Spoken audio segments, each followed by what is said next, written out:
안녕하세요. 잘들 지내셨습니까?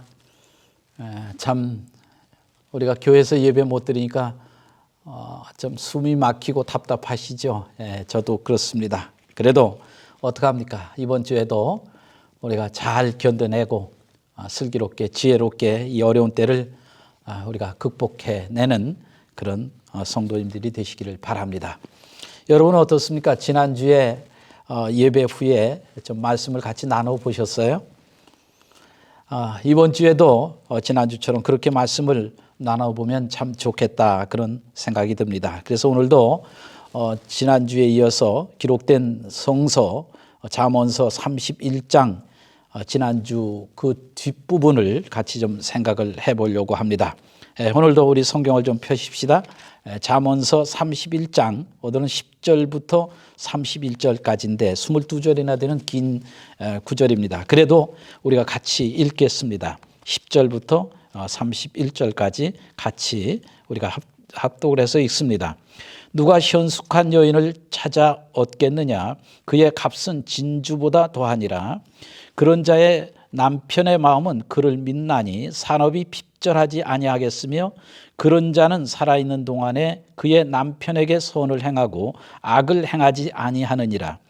그는 양털과 삼을 구하여 부지런히 손으로 일하며 상인의 배와 같아서 먼 데서 양식을 가져오며 밤이 새기 전에 일어나서 자기 집안 사람들에게 음식을 나누어 주며 종들에게 일을 정하며 맡기며 밭을 살펴보고 사며 자기의 손으로 번 것을 가지고 포도원을 읽으며 힘있게 허리를 묶으며 자기의 팔을 강하게 하며 자기의 장사가 잘 되는 줄을 깨닫고 밤에 등불을 끄지 아니하며 손으로 손뭉치를 들고 손가락으로 가락을 잡으며 그는 곤고한 자에게 손을 펴며 궁핍한 자를 위하여 손을 내밀며 자기 집 사람들을 다 홍색 옷을 입혔으므로 눈이 와도 그는 자기 집 사람들을 위하여 염려하지 아니하며 그는 자기를 위하여 아름다운 이불을 지으며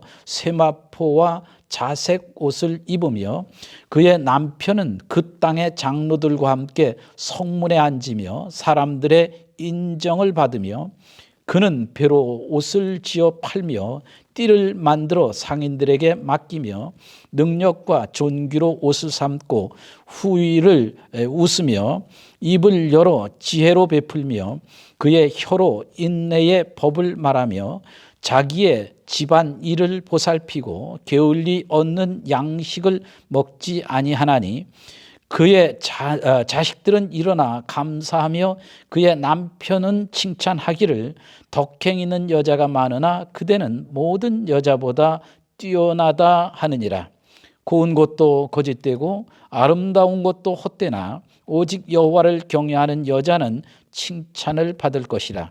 그 손의 열매가 그에게로 돌아갈 것이요 그 행한 일로 말미암아 성문에서 칭찬을 받으리라. 아멘. 아멘. 10절부터 31절까지 보았습니다. 오늘 이 본문의 이 표제는 현숙한 아내 그렇게 되어 있습니다. 현숙한 아내. 그래서 저도 설교 제목을 현숙한 아내 혹은 이상적 여인 이렇게 생각을 해보려고 합니다. 러시아 속담에 이런 말이 있다고 합니다. 전쟁에 나갈 때는 한 번 기도해라. 그리고 바다에 나갈 때는 2번 기도하고 그리고 결혼할 때는 3번 기도해라. 이렇게 이런 말이 있다고 합니다. 이상형을 찾아서 또 현숙한 아내를 만나서 또 아내만 그렇겠습니까? 아내도 정말 참 하나님이 정해주신 그런 이상적인 그런 배필을 만나서 한 평생을 산다고 하는 것은 참으로 축복이겠죠. 그래서 결혼은 참 아무렇게나 하지 않는 것을 성경에서도 한 예를 우리에게 보여주는데, 성경에 보면 아브라함이 100세 때 얻은 그 아들 이삭을 결혼시킬 때 얼마나 신중했는지 모릅니다. 이미 아내도 세상을 떠났습니다. 누구와 같이 의논할 사람도 없을 때 그들은 아들은 이제 장성을 했고 결혼을 시켜야 했는데, 그런데 어떻게 결혼시킬까 그래서 하다가 그 가나안 땅에서 자기 며느리감을 구하지 않고 고향 땅 그 하란에 가서 고향에 가서 그 며느리감을 구해 오도록 그 좀 찾아오도록 그렇게 자기 집에서 평생을 함께한 엘리에셀이라고 하는 종을 보내게 됩니다. 그래서 너는 이 땅에서 가나안 여인 중에서 내 며느리감을 찾지 말고 저 하란 땅, 내 고향 땅에 가서 좋은 그런 규수를 좀 물색해 보아라. 그래서 내 며느리감을, 내 아들의 아내감을 좀 이렇게 찾아오도록 해라. 그렇게 했습니다. 이 엘리에셀은 그 아브라함의 분부를 받들고 순종해서 가지만은 막상 그 땅에 가니 그 넓은 땅에 누구를, 어떤 사람을 어떻게 찾아야 할지 몰라서 어떤 사람이 도대체 우리 주인의 며느리감인지 어떻게 알겠습니까? 그래서 엘리에셀은 해저문 들녘에 한 우물가에 앉아서 하나님 앞에 기도합니다. 하나님, 이 잠시 후면은 이 우물가로 여인들이 물을 길러 올 텐데 그 물을 길러 오는 처녀들에게 제가 물을 좀 달라고 얘기할 것입니다. 마실 물을 좀 달라고 얘기를 할 텐데 그때에 그 규수 중에서 나에게 물을 그러세요 하면서 선뜻 물을 내줄 뿐 아니라 그 규수가 아이고 여기 이 낙타들도 많이 있네요. 낙타들도 목이 타겠습니다 하면서 그 낙타들이 한 번에 뭐 7통, 8통씩 물을 마신다거든요. 그런데 그 낙타들에게도 충분하게 물을 길어다 주는 그 깊은 물에서 우물에서 물을 끌어올려서 물을 낙타들에게 충분히 먹여주는 그런 규수가 있다면 이 사람은, 이 규수는 하나님께서 우리 주인의 며느리감으로 정하신 사람인 줄 알고 내가 그에게 접근해서 그 부모를 만나 이런 혼사를 이루도록 그렇게 하겠습니다 하고 기도했는데 마침 그때에 그 우물가로 달려왔던 여인 중에서 그가 기도했던 대로 물을 줍고 그 짐승에게도 물을 충분히 주는 그런 리브가라고 하는 그런 여인을 만나게 되죠. 그래서 그 여인은 리브가를 이제 신부감으로 생각하고 그가 이제 데리고 오게 됩니다. 그러면 그 당사자인 이삭은 무엇하고 있었는가? 창세기 24장 63절에 보면 이삭이 해질 무렵에 들녘에 나가서 그 하란 쪽을 바라보면서 깊이 묵상하고 있었다, 기도하고 있었다, 이렇게 성경은 말씀을 하고 있습니다. 그때에 이 엘리에셀과 리브가의 일행이 왔고 이삭은 그들을 영접해서 자기 아내로 삼게 된 이야기가, 그래서 그들의 이야기가 하나님의 구속사에 쓰임받는 그런 인물로 등장하고 구속사를 써내려가는 그런 쓰임받는 그런 인생으로 살아가는 모습이 구약성경 창세기에 기록되고 있습니다. 오늘 이 본문은 흔히 알파벳 노래다 그렇게 말합니다. 그래 히브리 이 알파벳 가운데 이 22단어, 그러니까 히브리 우리에게도 기역, 니근, 디글, 리글, 가나, 다라 이렇게 되어 있는 것처럼 이 히브리 문법에도 22개의 그런 알파벳이 있는데 그 알파벳 순서대로 지은 노래다. 그래서 이것은 참 그 젊은이들에게 혹은 자라는 다음 세대들에게 암송을 위해서 지은 노래다. 그렇게 학자들이 보고 있습니다. 오늘 본문 10절을 보시면 누가 현숙한 여인을 찾겠느냐? 누가 현숙한 여인을 찾겠느냐. 이거 수사의문문이라고 그러죠. 이런 것은 수사의문. 누가 현숙한 여인을 찾겠느냐. 쉽지 않다는 거죠. 어렵다는 거죠. 현숙한 여인, 정말 내가 참 추구하는 이상적인 여인을 만나기는 것이 쉽지 않다. 그러면 포기해야 하느냐? 아니다. 그러니 더 노력해야 된다. 더 찾아야 한다. 더 추구하고 기도해야 된다. 이렇게 말씀하고 있습니다. 왜 그런가? 그 현숙한 여인을 만나는 것은 그 값이 진주보다 더하니라. 사실 이런 구절들은 오늘날 여인들에게, 여성들에게는 그렇게 달갑지 않은 것일 것입니다. 어떻게 현숙한 여인의 값이 진주에다 그 값을 진주에다 비교할 수 있겠는가? 이것은 참 어떻게 보면 기분 나쁜 일이죠. 그러나 성경이 그 당시에는 비교할 곳이 진주, 여인들이 가장 값지게 여겼던 것들이 아마 진주가 아니겠는가. 그래서 요한계시록에 보면 진주로 된 12대문 뭐 이런 구절들이 있지 않습니까? 여하튼 이 현숙한 여인을 찾는 것은 이렇게 값지고 귀한 일이다 하는 것입니다.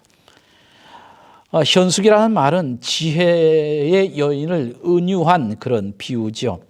이 지혜라는 단어, 이것은 여성 명사인데 사실은 가만히 생각해 보면 지혜라는 이름은 여자들이 가지고 있지 남자들이 지혜라는 이름을 가진 사람은 별로 없을 것입니다. 지혜. 오늘 본문에 나오는 현숙이라는 이름도 여성 명사죠. 여자들 이름이 현숙, 어지런 말구숙. 아주 얼마나 이름이 예쁜지 모릅니다. 자, 그런데 이 현숙한 여인이라는 이 말은, 현숙한 여인이라는 말은 그냥 어질고 그리고 맑고 그런 얘기가 아닙니다. 이 본문을 깊이 들어가 보면 유능한 여인, 어진 여인, 혹은 실력 있는 여인, 강한 여인, 다시 말하면 믿음도 있고 지혜도 있고 그리고 하나님을 사랑하는 마음, 이웃을 사랑하는 마음, 그런 것들을 가진 여인을 말합니다. 우리가 흔히 말하는 공주 타입 그런 여인은 아니에요. 자, 그러면 이 현숙한 여인, 강하고 유능하고 지혜로운 여인은 어떤 사람인가 하는 것이죠. 오늘 첫째로 11절을 보시면 11절에 이렇게 말씀합니다. 그런 자의 남편의 마음은 그를 믿나니 산업이 핍절하지 아니하겠으며 하면서 12절 그런 자는 살아있는 동안에 그의 남편에게 선을 행하고 악을 행하지 아니하느니라, 이렇게 말씀을 하고 있습니다. 다시 말하면 현숙한 여인, 유능하고 실력 있고 능력 있는 강한 여인은 어떤 여인가? 살림살이를 잘하는 여인, 그런 뜻입니다. 여러분, 살림살이라고 하는 말은 두 동사가 합성어죠. 자동사, 타동사. 살리고 살다 하는, 나도 다른 사람을 살리고, 그래서 살림꾼이 들어왔다는 말은 뭐예요? 집안을 살리고 그리고 자신도 살고, 이런 살리고 살다라고 하는 말. 15절은 아주 재밌습니다. 여러분 15절을 한번 보세요. 15절을 보시면 밤이 새기 전에 일어나서 자기 집안 사람들에게 음식을 나눠주며 종들에게 일을 정하며 맡기며 그랬습니다. 밤이 새기 전에 일어나서 자기 집안 사람들에게 음식을 나눠주며, 여러분 재미있는 구절 아닙니까? 밤이 새기 전에 일찍 새벽같이 일어나서 먹을 음식을 준비해서 식구들이 일어나면 그 푸짐하게 식구들에게 음식, 식탁을 차려서 준비해 주는 여인, 이런 여인이 바로 살림살이를 잘하는 여인 아닙니까? 여러분 흔히 집밥 그랬죠. 집에서 먹는 밥. 직장 생활을 하면서 의식을 많이 하고 밖에서 식사를 많이 하는 분들이 흔히 집밥이 그리웠다, 집밥이 이렇게 맛있는 줄 몰랐다, 뭐 그렇게 이야기를 합니다. 여러분, 집밥, 흔히 말하기를 소울푸드, 그렇습니다. 사랑이 담겨져 있고 정말 정성이 담겨져 있고 또 그 식구들을 정말 위한 그런 마음이 가득 담긴 그런 아내가 지어주는 밥, 어머니가 지어주는 밥, 그것은 소울푸드라는 거예요. 영혼의 음식이다. 그래서 집밥 집밥이라는 말을 씁니다. 이런 여인의 특징 27절을 보시면 이렇게 말합니다. 자기 집안일을 보살피고 게을리 얻는 양식을 먹지 아니하며, 자기 집안을 보살필 뿐 아니라 게을리 먹는 양식. 여러분, 게을리 먹는 양식이 뭐겠어요? 꾸어오는 거, 빌려오는 양식 아니겠습니까? 빚내다가 먹는 양식, 그런 거 먹이지 않는다는 거예요. 어떻게든 내가 노력해서 부지런하게 일을 해서 자기 가족들을 먹이고 입히고, 입히는 얘기도 앞에 쭉 나오죠. 홍색 옷을 입히고, 그리고 세마포 옷과 자색 옷을 입히며, 그리고 이 홍색 옷은 따뜻한 그러한 그 털옷을 말합니다. 그래서 이 겨울이 되어도 염려하지 않고 이렇게 먹이는 것, 입히는 것, 최선을 다해서 살림살이를 잘하는 여인을 오늘 성경은 현숙한 여인이다, 그렇게 말합니다. 자, 그러면 집 안에 있는 사람들에게만 이렇게 잘하는가? 이 두 번째 보면 집 밖에 있는 사람들과의 관계를 오늘 말씀하고 있습니다. 20절을 보세요. 20절을 보시면 그는 곤고한 자에게 손을 펴며 궁핍한 자들을 위하여 손을 내밀며, 이웃을 위해서, 그렇죠? 이웃을 위해서 손을 펼 수 있는 사람, 이웃을 위해서 나눠줄 수 있는 사람, 곤고한 자들에게 손을 펴며 궁핍한 자들을 위해서 손을 내밀어 주는 사람, 이런 여인을 가지고 현숙한 여인이다. 오늘 성경은 그렇게 말씀을 하고 있습니다. 이게 하나님 사랑, 이웃 사랑 아닙니까? 여러분, 우리가 코로나19에 이렇게 현장 예배를 드리지 않고 정말 가정에서 영상으로 예배 드리는 것, 이것도 사실은 믿음이에요, 여러분. 믿음. 여러분, 신앙생활에 우리가 구약 성경, 신약 성경을 다 묶어서 하나로 꽉 짜내면 나오는 단어 있지 않습니까? 하나님 사랑, 이웃 사랑이죠. 여러분, 우리가 하나님을 믿는다, 하나님을 사랑한다는 게 뭐예요? 그 사랑은 어디로 표현되는 것입니까? 사람을 사랑하는 것, 이웃을 사랑하는 것, 하나님이 사랑하라고 내게 허락한 사람들을 사랑하는 것으로 귀결되는 것 아니겠어요? 그러니까 이 현숙한 여인이라는 것도 바로 그렇습니다. 내 식구들만 잘 챙기고 잘 먹고 잘 사는 것이 아니라 이웃에 곤고한 사람들이 없는가, 궁핍한 사람들이 없는가, 그들을 위해서 나눠주고 베풀 줄 아는 그런 여인들이었다라고 하는 것입니다. 사실 구약 성서에 나타난 여성상들을 보면 대개 집안에 있는 공주들이 아니었습니다. 그들은 일하는 여인들이었고 열심히 수고하고 땀 흘리는 그런 여인들이었습니다. 창세기 18장에도 보면 지나가는 나그네를 위해서 아브라함이 그 나그네를 대접하잖아요. 그런데 갑자기 살찐 송아지를 잡고 그 안에는 부지런히 빵을 구워서 지나가는 나그네를 대접하는 얘기가 나옵니다. 또 이 니브가, 아까도 우리가 살펴본 대로 니브가의 모습 우리는 어땠습니까? 그 니브가도 정말 지나가는 나그네가 물을 달라고 하니 물을 주고, 짐승에게도 물을 주고, 그 땀 흘려 수고하는 그런 여인들, 소위 현숙한 여인이라는 것은 이러한 여인들을 말한다, 이렇게 성경은 그런 모습으로 우리에게 보여줍니다. 라헬도 마찬가지죠. 그 라헬이 야곱이 얼마나 사랑했습니까? 레아가 아니고 레아 대신에 또 다시 7년을 수고해가지고 라헬을 위해서 그렇게 헌신해서 그렇게 아끼는 그런 아내였지만, 라헬은 여전히 양을 치는 일에 땀을 흘리고 수고를 했던 것을 보게 됩니다. 여러분, 아가서는 사랑의 노래입니다. 사랑의 노래 가운데 사랑하는 그런 그 신부 자신이 뭐라고 얘기해요? 내 신랑이 나를 검다 하면 어떡할까? 내가 밭에 나가서 일하느라고 이렇게 얼굴이 검어졌는데 내 친구들이 너 얼굴 너무 검다 하고 하면 어떡할까 하는 그런데 검은 내 피부가 나는 자랑스럽다, 그렇게 고백하는 모습을 보게 됩니다. 여러분, 집 밖의 사람들에게, 곤고한 사람들에게 손을 펼 줄 아는 사람, 궁핍한 사람들에게 나눠줄 줄 아는 사람, 이런 사람들이 진정한 현숙한 아내요, 그리고 진정한 실력 있고 능력 있고 유능한, 그리고 어진 여인이라고 성경이 우리에게 가르쳐 주고 있습니다. 세 번째, 가장 이상적인 아내, 그리고 현숙한 아내는 어떤 사람일까? 그렇습니다. 결론이 감사와 칭찬으로 귀결되는 여인입니다. 저는 이 잠언서를 읽으면서 깜짝 놀랐어요. 이 잠언서 31장까지 쭉 읽어보면서 우리가 같이 공부하지 않았습니까? 그런데요, 놀라운 사실은 이 잠언서에 좋은 말을 해야 되고, 그리고 선을 베풀고 구제하고 이런 얘기, 좋은 얘기다.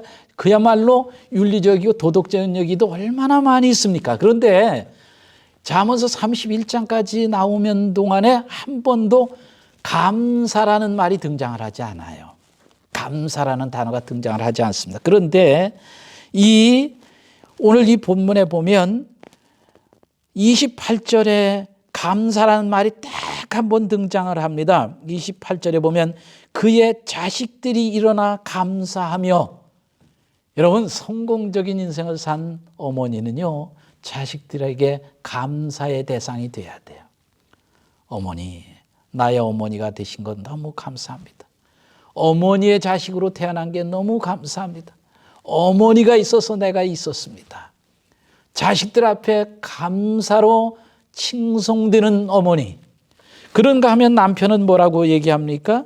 28절 하반절에 보면 그의 남편은 칭찬하기를 덕행 있는 여자가 많으나 그대는 모든 여자보다 뛰어나다 하느니라.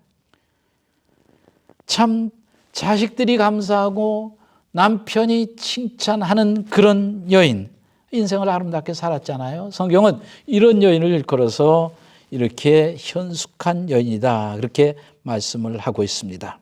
사랑하신 여러분, 결론 가운데 이렇게 아름다운 그런 구절로 이 결론을 맺고 있습니다. 30절, 31절을 보시겠습니다. 고운 것도 거짓되고 아름다운 것도 헛되나 오직 여호와를 경외하는 여자는 칭찬을 받을 것이라. 고운 것도 거짓되고 아름다운 것도 헛되나 오직 여호와를 경외하는 여자는 칭찬을 받을 것이라.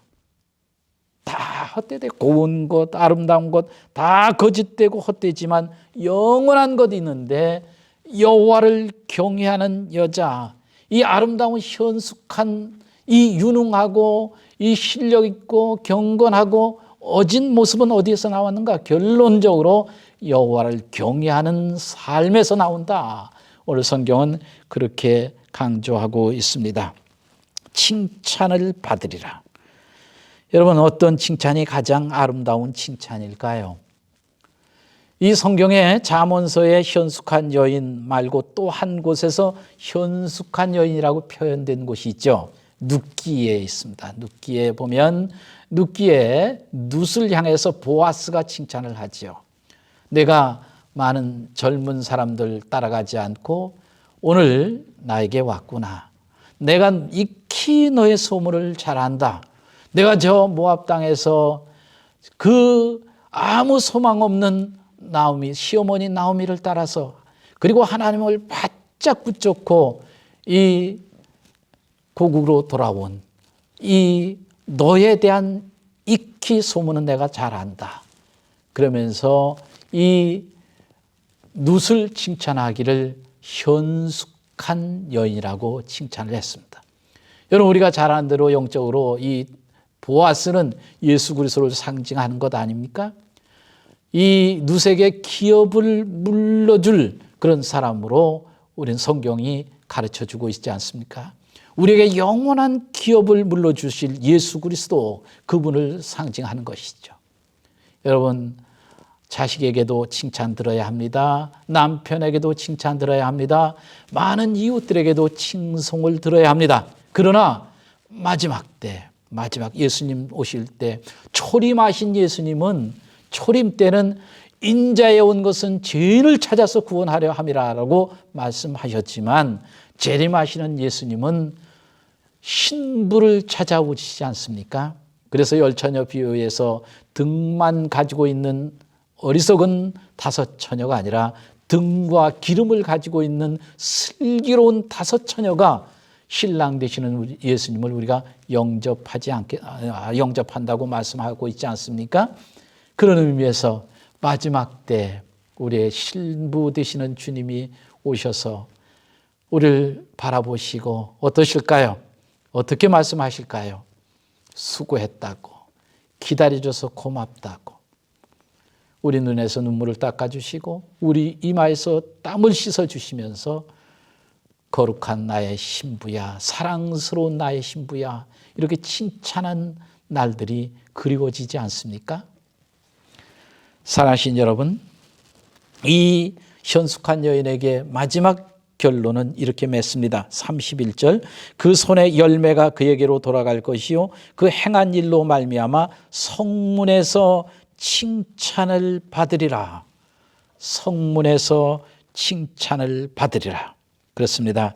재림하실 예수님 앞에 그날 그 문 앞에서 칭찬을 듣는 저와 여러분이 될 수 있기를 주의 이름으로 축원합니다. 오늘도 이 말씀을 붙들고 여러분 한번 기도해 보십시오. 특별히 우리 자녀들이 결혼을 앞두고 있는 자녀들, 또 어린 자녀들, 우리가 다 이상적인 이상형을 만나야 되지 않습니까? 자녀들을 위해서 기도해 주시고, 부모된 우리들은 자녀들 앞에 감사와 그리고 칭찬과, 그리고 이웃들 앞에도 감사와 칭찬과, 더 나아가서 예수님 다시 올 때 거룩한 신부의 모습으로 칭찬 듣는 성도들이 될 수 있기를 주의 이름으로 축원합니다. 기도하겠습니다. 고맙고 감사하신 주님, 오늘 저희들을 사랑하여 주셔서 이렇게 거룩한 주일 이제 영상으로 예배드립니다. 하나님 아버지, 지난주에 이어서 잠언서 31장을 가지고 마지막 말미까지 저희들이 이제 살펴보았습니다. 오늘 주신 말씀 가지고 우리가 다시 한번 우리가 정말 참 우리 자녀들의 배우자를 위해서, 우리 자신들이 좋은 부모와 좋은 아빠와 엄마가 되기 위해서 우리가 정말 깊이 성찰하고 함께 말씀을 나누고 함께 기도할 수 있는 그런 축복을 허락하여 주시옵소서. 하나님 아버지, 오늘 이제 질병관리본부에서 지정한, 그리고 총리실에서 정해진 2주가 지나는 날입니다. 하나님 아버지, 이제 다음 주부터는 자유롭게 현장 예배를 드릴 수 있도록 모든 환경을 하나님이 안정시켜 주시고 이 땅에 정말 코로나가 완전히 물러가도록 주께서 은총을 나려 주시옵소서. 모든 것 감사드리고 우리 주 예수님의 이름으로 기도하옵나이다. 아멘. 아멘. 다음 주 상황은 참 이렇게 매스컴을 통해서 우리에게 또 알려지는 대로 또 지자체에서 교회에 지시하는 방향을 따라서 우리가 잘 지켜야 하는데, 아무쪼록 이번 주간에도 여러분들 조심들 하시고, 무엇보다도 이렇게 마음이 너무 눌려 있고 그런 것보다 정말 말씀을 붙들고 기도하면서 하나님이 나와 함께 하신다, 임마누엘 하신 하나님, 세상 끝날까지 내가 너와 함께 하리라 약속하신 그 말씀을 붙들고 이번 한 주간 동안에도 지혜롭게 그리고 슬기롭게 우리가 참 이 어려운 때를 잘 극복하고 이겨나가는 저와 여러분이 될 수 있기를 바랍니다. 광고사항은 보내드린 주보를 참고해 주시기를 바랍니다. 대단히 고맙습니다. 한 주간 건강하십시오.